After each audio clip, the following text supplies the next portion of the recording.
केतन अग्रवाल मृत्यू प्रकरणामध्ये एक नवी घडामोड समोर येते आहे। केतन अग्रवाल मृत्यू प्रकरणातली आरोपी सिया गोयल आणि चेतन चौधरी यांनी रचलेला कट हा आणखी एका तिसऱ्या व्यक्तीला ठाऊक होता, अशी खळबळजनक माहिती पोलिसांना मिळाली आहे। संबंधित व्यक्ती हा केतन अग्रवाल खून कटाचा आणखी एक साक्षीदार बनू शकतो का, याची चाचपणी पोलीस करतायत। हा तरुण चेतन चौधरीचा वर्गमित्र आहे।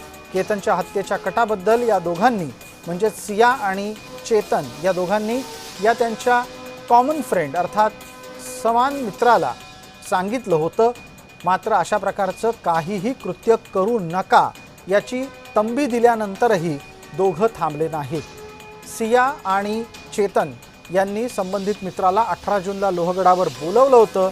तो आज आपण लोहगडावर गेलो नाही याबद्दल परमेश्वराचे कदाचित आभार मानत असेल।